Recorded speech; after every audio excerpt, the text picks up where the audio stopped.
Ravens linebacker gave his thoughts about KC training staff. And Kelce shares his thoughts about this upcoming game. All this next on Chiefin. Welcome, Chiefs Kingdom. Thanks for tuning in to this Red Kingdom Media production, bringing you raw, authentic Chiefs coverage. Make sure to like and subscribe to stay up to date on your team. Now sit back and enjoy the show. Welcome to another episode of Chiefin. I'm your host, Dale Fowler, along with my partner, Lonnie. Let's just see that. Let's hope the Chiefs come back and show that their regular self. Facts. Go Chiefs. What's up, everybody, and welcome back to another episode of Chiefin. I'm your host, Dale Fowler, along with my partner, Lonnie. How you doing today, brother? Excited, ready to get back into some Chiefs football, get into some Chiefs news, see what's going on. Man, we got a lot to talk about. We are coming off of that first victory against the Ravens. We got the Cincinnati Bengals coming up next in week 2 on Sunday at 3:25 Arrowhead time. So let's go ahead and get into the first topic. Cal Van Noy. So Cal Van Noy from the Baltimore Ravens mentioned on his podcast how frustrated he was about the Chiefs training staff not evaluating him in a decent amount of time when he was injured in Thursday night victory for the Chiefs in week 1. He did give props to KU Medical Center, who attended him in the early hours before going back to Baltimore. In the offseason, the training staff did receive a bad grade on a report card that was graded by the players. So based off his comments, do you agree with his sentiments on how the training staff handled his injury? I'm not going to say I agree nor disagree with his comments because I wasn't down on the field when Mr. Van Noy had his injury or when the injury took place. But I will say I was watching the game on Thursday, and I did see Calvin Noy take a couple shots at Pacheco to putting him down and then pointing towards the sideline. So I'm not gonna say that nothing transpired down on the field, and he wasn't like ignored. I don't want to say anything like that. But I will say if you're going to play with the edge and play like borderline dirty, kind of like under that Bill Belichick-esque type play that Cal Van Noy comes from, then don't try and play victim when you get hurt or you get slammed down to the ground or a little bit of extracurricular activity takes place and you're injured. And the training staff on the other sideline just so happens to turn a blind eye. I think this is just a little bit of Calvin Noy playing the victim. It was the time that he did take Pacheco to the ground. Pacheco came off and went all the way down to the ground and was hurt. And looks like he was really down for a minute, but he was able to get back into the game, thankfully. So I just think it's a little bit of gamesmanship by Calvin Noy. He doesn't like us. He's lost to us several times. He was able to beat us in one AFC championship where he went on to win the Super Bowl. So I know he doesn't really care for the Chiefs a lot, but I think this is just more gamesmanship by him. But like I said, when you play with the edge like Calvin Noy likes to play with, I don't like to see players make comments like this because it's kind of like you're playing the victim now. You kind of want to point the finger, and you're playing with the edge yourself. You're a guy that does a little bit of extra after the play. I don't like to see you pointing the finger. I'd rather you just own up to it and say, yeah, I did some things and they may have been slow getting to me. And nevertheless, that doesn't give the Chiefs training staff the right to be slow to him. But I'm just going to say guys aren't going to be as quick as they would be with the guy that they don't see actually probably playing with the edge or borderline dirty. Like I said, I think they would have helped him or probably just been a little bit quicker to him. But Calvin Noy kind of blurs those lines between a dirty player and someone that's willing to play on the right side of the football. Now, I wouldn't say that Cal Van Noy is a dirty player, but I do agree with you on the point of saying, like, you're trying to blame the Kansas City Chiefs training staff for not attending to you. Now, I'm not someone who is on the field and know how that actually works, but at the same time, I did see their training staff come out there and attend to them like they were supposed to, and this was in the middle of a play as well that just occurred, and it looked like it was it was a penalty that occurred on that play, and of course they was moving up the field, was a lot of bodies moving around and everything like that. So I wouldn't say that this training staff wasn't trying to help you out, but to the point, Now, what worries me in his comments is when he got down to the locker room. And in that article, he talked about a little bit more and on the podcast as well that I guess he was waiting for the clear to go if he could go back into the game. Unfortunately, he did not get to get back into the game, of course, dealing with that type of injury. It looks like it was an eye injury as well, too. At first, it looked like it could have maybe been a possible concussion, but I think it was just not having the immediate attention come to him. And then, of course, having lost to us in the AFC Championship game last year, this year, of course, but considering last season, and then having that type of bad blood as well because they felt like they fell short and they had the chance to go to the Super Bowl, especially with Lamar Jackson being healthy. That kind of carries over into the next season when you are starting off slow. The Kansas City Chiefs look like they're getting a rhythm on offense. Their stars are starting to shine, and it's starting to look bad for this defense, who was considered the best season last season at number one, and they're still good. So I think it was more so, at the end of the day, you had something to pick on, you can have something to pick about. And then when you're a team like the Kansas City Chiefs, a lot of teams who has, felt doomed to what you have gave them in previous games where you were able to overcome, get past them to either get them out of the playoffs or just in general dominate them, you start having people hate you. And we have a team that's coming up next week that has that same type of hate as well. So I think Calvin Noy, not saying that he was wrong, not just giving him the you're just out here talking and saying whatever. But I think as a professional, someone who played for the Patriots, and then also you dominated us for many years, and we didn't complain as well, and we had to chalk it up and be like, okay, we can do this next year. I'm not okay with that. I mean, you didn't win Super Bowls, you didn't participate in the big stage, you were able to dominate in the playoffs and possess something and do something great with the New England Patriots.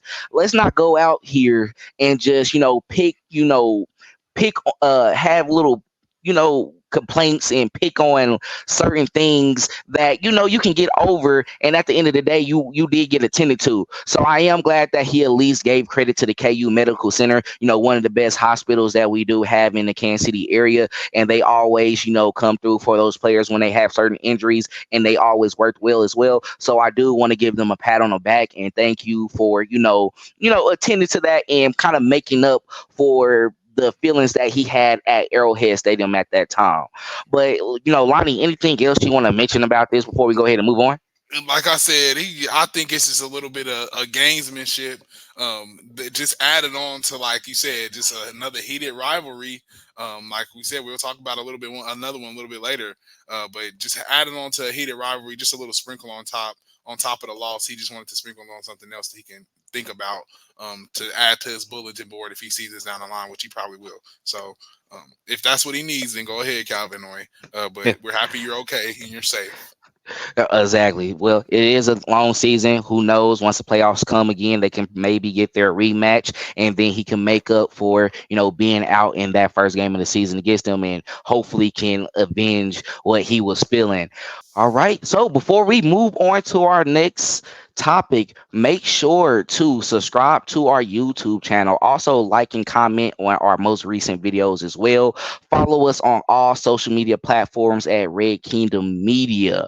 Please do that. We have finally got to over 200 subscribers on YouTube. We're at 205. Remember, once we get to 500, we will do a giveaway. So please support the channel, tap in. Also, make sure to subscribe to our Substack, apply, use your email, put it on there. That way you can get our daily newsletters that come out, and then also become a paid subscriber as well too. That way you can get our pregame and postgame articles that me and Rod post before and after the game, and then also we'll have certain content on there as well for you to view and check out throughout the season. So please tap into that, and then also apply down in the description to get on the Home of the Chiefs podcast, where you will be interviewed by Clinton and Shannon, where they host various Chiefs Kingdom members, fans of the team. I'm going to ask you about your fandom, talk about the recent game, the game that's coming up, pretty much anything that is related into the Chiefs Kingdom world. And then we also have t-shirts as well too. We got people who are buying them right now. So go ahead and hit up me or Clinton, even Lonnie as well too. That way we can go ahead and put in your order. Go ahead and get that shirt out in get it made, and then we're gonna get it over and send it over to you as well. That way you can support the channel as well. So please tap in. We are growing, and we definitely want to have more fun with Chiefs fans throughout the entire season. Now, jumping into our next topic, truth and Kelcequences. That was pretty clever, right? I came up with it. No, no way. That's my fantasy team name too. All right. But Kelce shared his thoughts on the upcoming game against the Bengals. He mentioned that they are a very good team. We all know that, and extremely well coached, and it's just now become a rivalry after they won the last two matchups. So, do you feel Kelce made a well composed comment to not spark the fire in the beast like some Bengals players might have done as well too? Kimber Taylor talking about Xavier Worthy. Or is this what Kelce always does? Have a professional answer for the media and of course the opposing team. Yeah, no, I think Kelsey answered the question to the best of his ability. I don't think he gave them any bulletin board material to say the least. He didn't do anything like Mr. Cam Taylor Britt. Um, I think he just stated the facts. I mean, they have won one of the matchups in one of the most important games, beating us in the AFC Championship, stripping that out of our mouth and coming in our house and really taking it from us, taking our trophy. And now I think that really just officialized it as a rivalry. I don't consider our Raiders to the Raiders in our division to be a rivalry. Those are our little sister. As of right now, I don't think they are on the same level as the Ravens or nor the Bengals. I think that this is the only rivalry, if there is a rivalry right now. Um, but I think it was just spoken well by Kelsey. They've won. They've showed us that they have the ability to beat us. They're the only people that have literally, like I said, came in our house and taken it from us. So I think we owe them that respect. And we've seen in the past before, in the past couple years, this rivalry has shown a way to kind of get kind of messy with the canned tuna. The just Jamar felt he doesn't want to say Mahomes' name. The mayor saying that Mahomes is his son. I was just listening to 610 on the way home today, and they were just kind of Mitchell Schwartz was on there, and they were just kind of talking about just how the Bengals rivalry has just really just become a rivalry. Them taking our left tackle that was playing in Super Bowls and won a Super Bowl for us, Mr. Orlando Brown, and signing him. So the roots run deep here in this rivalry. Both teams have to bring it, but I like how Kelce answered the question. I know a lot of people in this game are not going to answer the question that same way just because, like I said, these roots run deep and they have stripped it out of our mouth before. And they're going to show it. They're going to bring it to you. We know they're coming to play every time they come to Arrowhead. They're not scared. So I think it was just spoken well, and he answered it great. Kelce, he never surprises us when it comes to media. He's going to give you what you want to hear. He's going to put it in a way that you enjoy it. But at the same time, he does respect the game as well. And he acknowledges when other teams just has outplayed them. And I think when it comes to that, you don't have really that much room to talk. Now, we did win the last two matchups. One of those did not have Joe Burrow, so he still has that 3-1 lead against us. However, I do think Kelce understands that, hey, at the end of the day, what it all comes down to is when you get to the Super Bowl, are you going to finish it? And guess what? He finished it 3 times. So I can give props to a team that, has bested us. But when you had the chance to win it all, you didn't, and you failed. And that's why they still consider Patrick Mahomes and the Kansas City Chiefs the team to beat and also the best player that's in the NFL right now. Now, when it comes down to it, I'm not trying to go into, how great we are and why we are more dominant than them. We'll talk about that next in our next topic with the predictions. But when it comes to the Kelce statement, that's what he does best. He is a big person, a big personality now. He's someone who has to watch what he says anyway.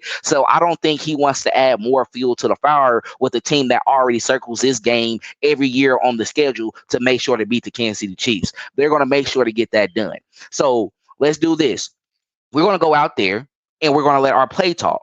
And then we had other people say the same thing as well too. Guys like Rashid Rice in his little locker room interview as well, where he mentioned that we're just gonna let our play talk because we know last time when Justin Reed mentioned and said something about other players on that team, even though I think he did it in goodwill and he was just trying to bring the energy to, this particular organization that he just joined coming into the free agent period and, trying to step in after us losing some key guys. He was trying to set the tone. But once doing that and then probably having that conversation with Andy Reid as well too, he's like, you know what?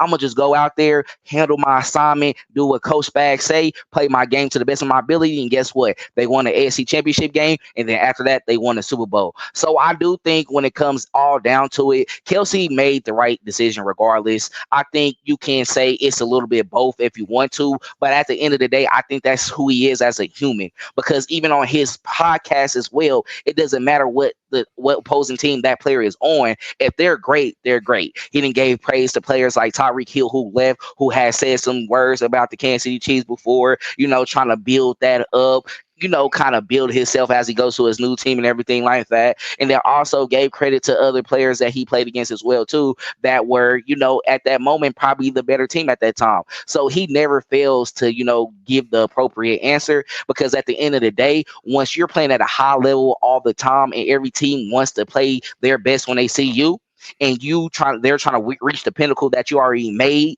3 times and you've been to it 4 times and you fell short probably because what we have seen now is an offensive line that has been rebuilt, and once it was rebuilt, what happened? Championships. So I think it all comes down to, hey, it is what it is.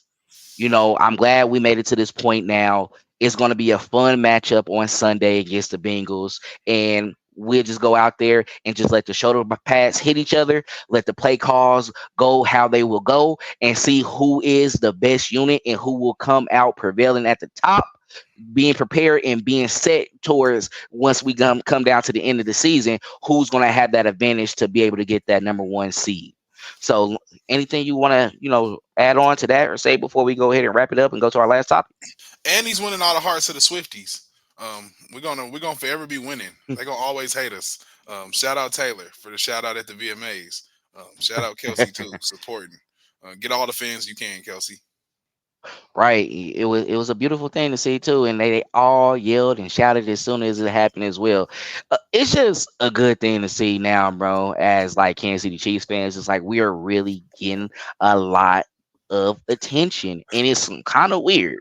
Yeah. But hey, I'm gonna enjoy the moment.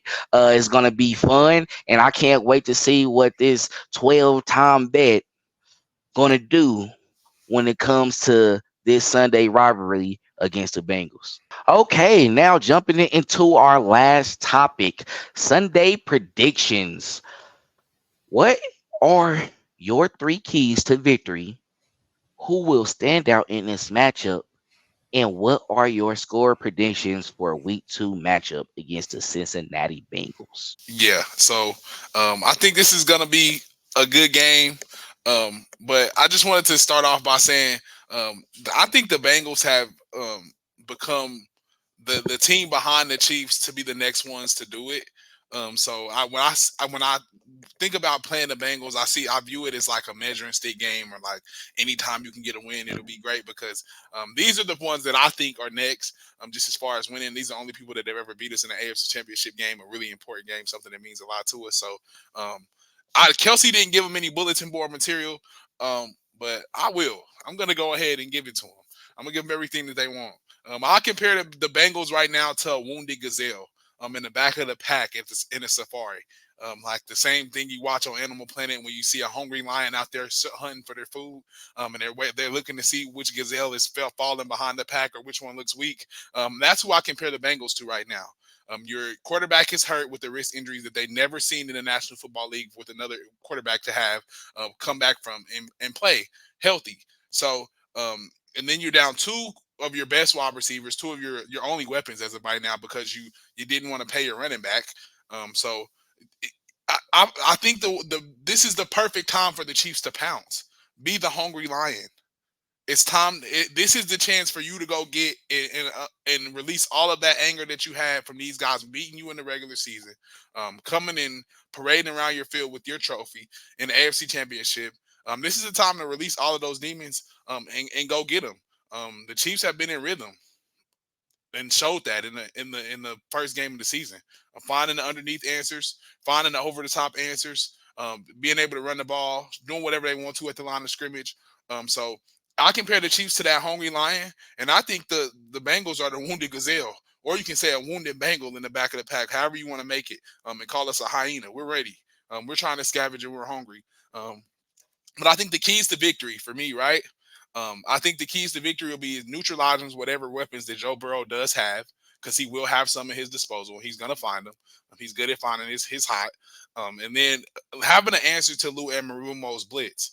We know Lou likes to dial it up against Mahomes.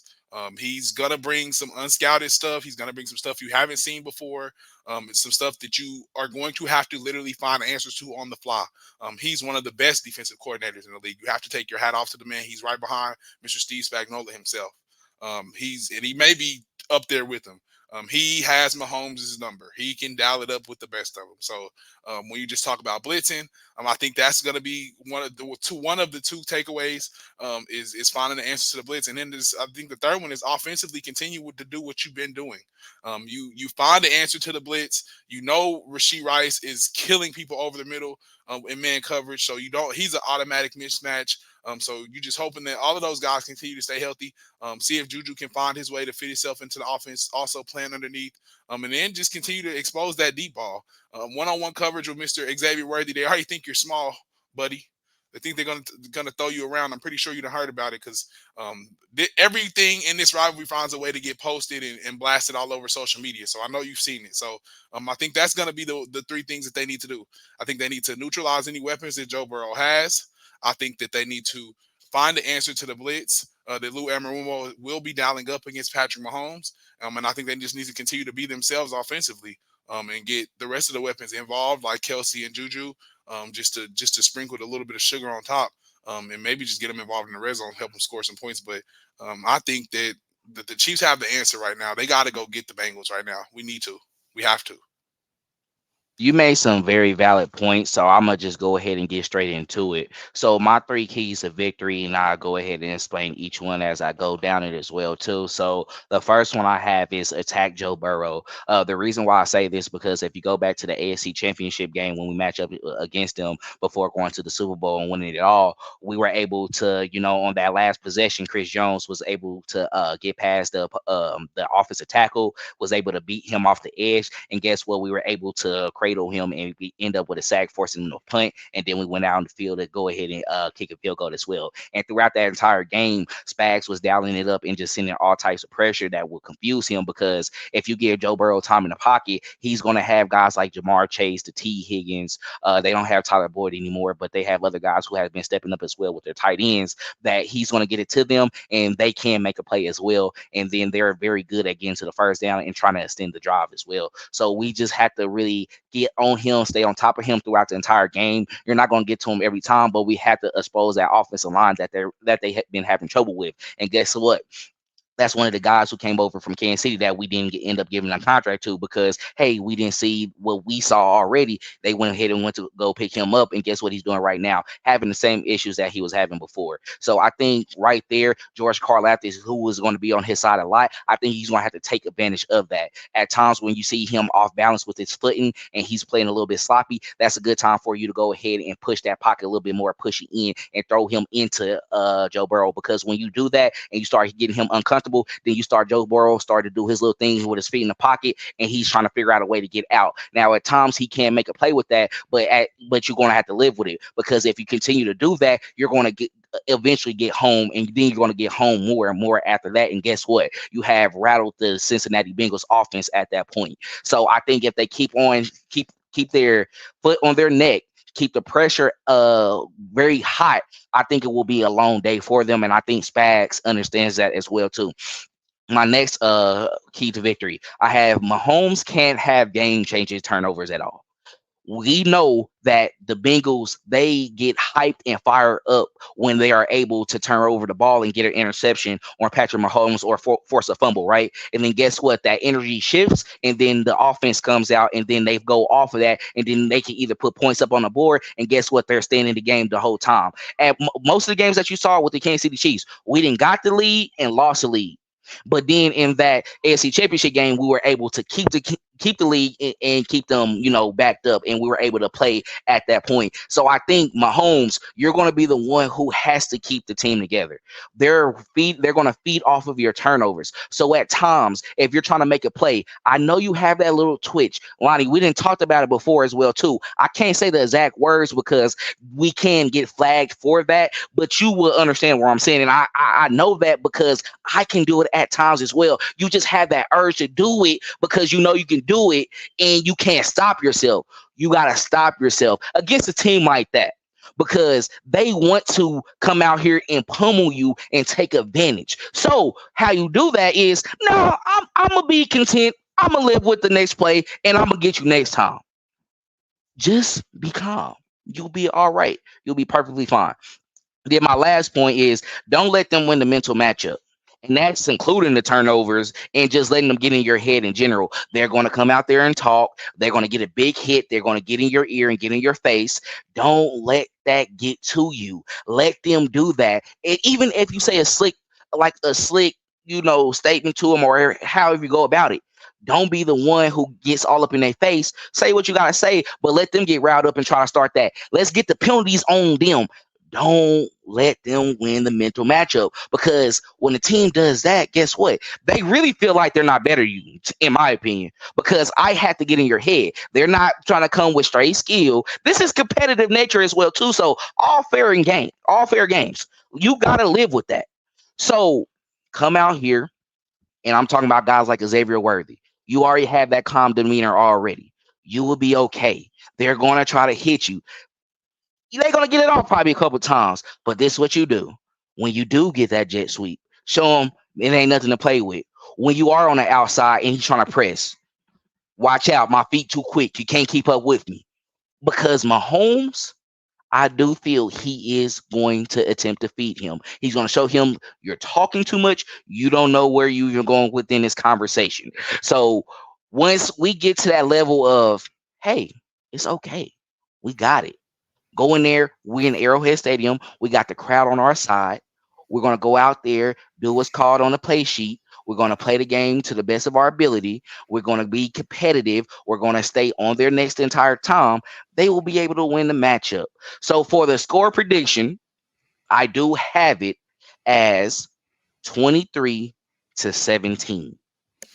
This not saying that the Chiefs offense is not going to play great, but I do think that the Cincinnati defense is going to try to, play very aggressive, play tough, and try to keep that offense at bay, which at times when sometimes they do punch us, we can back down a little bit. But I do think where the 23 points come from is efficient offense and then also having control of time of possession and trying to get out there with a win. We're not worried about dominating and blowing out this team because any team can be blown out in the NFL. But the whole goal is to let's get by this game and then we get prepared for the next one. Let's get this over with early. I don't think Andy Reid is worried about that until we get to the mid part of the season going towards the postseason. Now, of course, we want to score a lot of points and if we're able to, we will.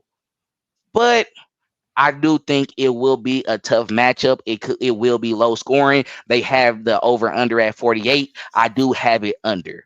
So you want to give your score prediction before we go ahead and close it out? Yeah, I'm gonna go 17-21. 17-21? Yeah, I think it'll be a little Okay. bit closer than that. I just think I wanted to call it bigger than that, but like you Not in said, these type of matchups. these teams are just too well matched. This is a Mhm. rivalry for real. They Right. beat us in real game, in live real games. They're going to bring it. They know us. So Right. we have to bring it to them too. So I love to see these matchups early on. We get a tiebreaker early on, so we Hmm. can relax coming down the stretch as long as we're winning. So, and I will say, Mahomes is a Jordan, and he remembers everything. So just Hmm. got to watch what you're doing, especially when you play DB. And the Chiefs, what their bye week is in week 5, week six, something like that anyway. So it is going to be very early. So if we can win these AFC conference games early, that will dictate like the tiebreaker when it comes to seating. Let's go ahead and take care of that, because if we can go ahead after that bye week and then go into the break and then come back and just kill it for the rest of the season, that puts us ahead of the curve. And I do think that serve us best with trying to succeed and complete this three-peat. But that's all we have for this episode of Chiefin. We definitely appreciate everyone who supports the channel and also supports the pod as well. We do appreciate everyone following us on all our social media platforms and tapping in with us. But to the new fans, make sure to subscribe and like and comment this video as well, and keep on coming back for all our conversations that's going on within the Chiefs Kingdom. Remember, we got our Substack, where that's our daily newsletter that comes out for that, and also our post-game and pre-game coverage as well. So please subscribe so you can get that to your email, and then become a paid subscriber so you can get the paid subscriptions and everything, all the good benefits for that. So we definitely appreciate your support. We definitely will keep on coming back. We love doing these shows with you. We love doing these shows together and bringing you all the best content. But anything, Lonnie, you got to say to the people before we go ahead and get out of here? Yeah, no, we thank you. Appreciate y'all. Like he said, like, comment, subscribe, show us some love. Yep. And always, like he says, go Cheers. Thanks for checking out this update straight from the heart of Chiefs Kingdom. We appreciate your passion, so please leave a like and follow us wherever you tune in from. See you next tailgate, your trusted source for all things Chiefs, Red Kingdom Media.